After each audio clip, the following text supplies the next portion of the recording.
Social infrastructure ఏదైతే ఉందో గ్రామాల్లో ల్యాండ్ పూలింగ్ జరిగిన ఎల్పిఎస్ లేఅవుట్లతో సమానంగా సోషల్ ఇన్ఫ్రాస్ట్రక్చర్ డెవలప్ చేయాలని రిక్వెస్ట్ చేసాం. అది కూడా మన ప్రామిస్లో ఒక భాగం కాబట్టి దానికోసం డిపిఆర్లు తయారు చేయాలని మొదటి నుంచి నేను అడుగుతా ఉన్నాను. ఆ రకంగా డిపిఆర్లు 12 గ్రామాలకు తయారు చేశారు. ఈ 12 గ్రామాలకు సంబంధించి ఒక 2 గ్రామాలకు సంబంధించి మెలకాపురం, నేలపాడు గ్రామాలకు సంబంధించిన డిపిఆర్లు నా దృష్టికి తీసుకొచ్చారు. అందులో 2-3 సలహాలతో ఇంజనీర్లు కూడా కరెక్ట్ సలహాలే అని చెప్పారు. వాటిని కూడా సరిచేసి ఇస్తామన్నారు.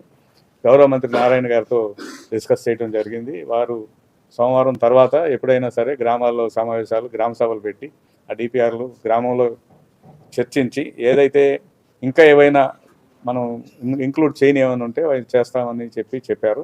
కాబట్టి సోమవారం తర్వాత నుంచి గ్రామ సభలు కూడా పెట్టి ఈ డిపిఆర్లు విలేజ్ ఇంప్రూవ్మెంట్ ప్లాన్ అంతా కూడా అమలు చేయడం జరుగుతుంది. అదేవిధంగా కొత్తగా పెళ్ళైన వాళ్ళు కుటుంబాలు ల్యాండ్లెస్ పూర్ పెన్షన్ అనేవి కొంతమందికి గత ప్రభుత్వం జగన్మోహన్ రెడ్డి గారి ప్రభుత్వం హయాంలో పెన్షన్స్ తీసేశారు. అందులో చాలా ముఖ్యంగా శానిటరీ వర్కర్స్, విలేజ్లో స్వీపర్స్ కానీ లేకపోతే కాంట్రాక్ట్ ఎంప్లాయీస్ వాళ్ళని తీసేస్తే మొదటి నుంచి నేను మంత్రి నారాయణ గారితో ముఖ్యమంత్రి గారి దృష్టికి తీసుకురావడం వాళ్ళందరికీ పెన్షన్ పునరుద్ధరించారు. అయితే ఇంకొక కేటగిరీ ఉంది. ఆ కేటగిరీ ఏంటంటే ల్యాండ్లెస్ పూర్ ఎవరైతే ఉన్నారో వాళ్ళు కొత్తగా ఫ్యామిలీస్ ఏర్పడ్డాయి.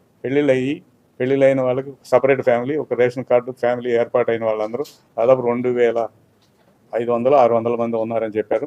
వారి పెన్షన్ కూడా ప్రయత్నం చేయడం జరుగుతుంది.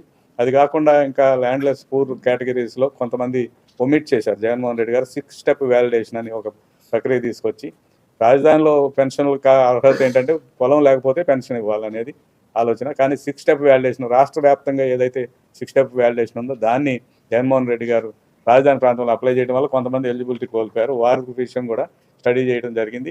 వాళ్ళలో ఒక 500 మందికి ఇంకా ఎలిజిబిలిటీ ఉంది. వాటిని అవకాశం ఉన్నంత వరకు పరిశీలించి ఈ 2500ను ఇంకొక 500 పెన్షన్లు దాదాపు 3000 మందికి కొత్తగా పెన్షన్ వచ్చే అవకాశాన్ని స్టడీ చేస్తున్నారు. అలాగే గ్రామాల్లో ప్రతి చోట కూడా కమ్యూనిటీ హాల్స్ అవసరం అని చెప్పి భావించడం జరిగింది. ఎక్కడైతే సైట్ అవైలబిలిటీ ఉందో సైట్ ఉన్న చోట ప్రతి ఒక్క చోట కూడా ప్రపోజల్స్ ఇవ్వడం జరిగింది. దానికి 22 కోట్ల రూపాయలు అవుతాయని ఎస్టిమేషన్ కూడా చేశాం. దాన్ని మంత్రి నారాయణ గారు యాక్సెప్ట్ చేశారు. సిఆర్డీఏ ద్వారా నిర్మాణం చేపిస్తానని చెప్పారు. తప్పకుండా ఆ ప్రాసెస్ కూడా బిగిన్ అవుతుందని తెలియజేస్తుంది. ఇక లంకా ల్యాండ్స్కి సంబంధించినంత వరకు పోయినసారి మనం ఏదైతే మాట్లాడామో రిజిస్ట్రేషన్ జరగాలి. ఏదైతే 9.14 ఇచ్చారో ఆ 14 ఇచ్చిన వాళ్ళందరికీ రిజిస్ట్రేషన్స్ జరుగుతున్నాయి. ఆ ప్రక్రియ కూడా వేగవంతంగా ఉంది. అసైన్ ల్యాండ్స్కి సంబంధించి కొన్ని విషయాలు ఉన్నాయి. అది కోర్టులో ఉంది. జగన్మోహన్ రెడ్డి గారు చేసిన మిస్టేక్ ఏంటంటే రాజధాని ప్రాంతంలో ఉన్న వాళ్ళు కూడా అసైన్ ల్యాండ్స్ మీద ఒక జీవో ఇచ్చాడు.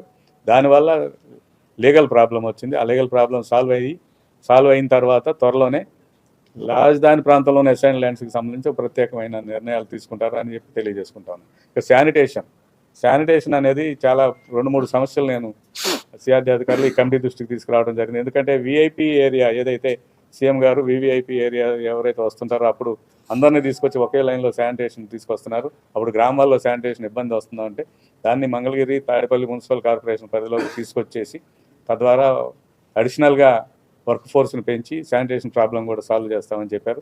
తప్పకుండా ఈ కార్యక్రమాలన్నీ నెరవేరుతాయి. ఎవరైతే ల్యాండ్ ఎక్విజిషన్ దానిలో ప్లాట్లు వచ్చారో ప్లాట్ల గురించి డాక్టర్ పెంసాని చంద్రశేఖర్ గారు మినిస్టర్ గారు చెప్పారు. దాని మీద చాలా సివియర్ వర్కౌట్ జరుగుతుంది. మన మున్సిపల్ శాఖ మంత్రి నారాయణ గారు ఎవరైతే ఈ ప్లాట్లు అలాట్ అయ్యి ఉన్నాయో వాళ్ళందరితో టెలికాన్ఫరెన్స్ పెట్టారు. టెలిఫోన్ కాల్స్ చేశారు.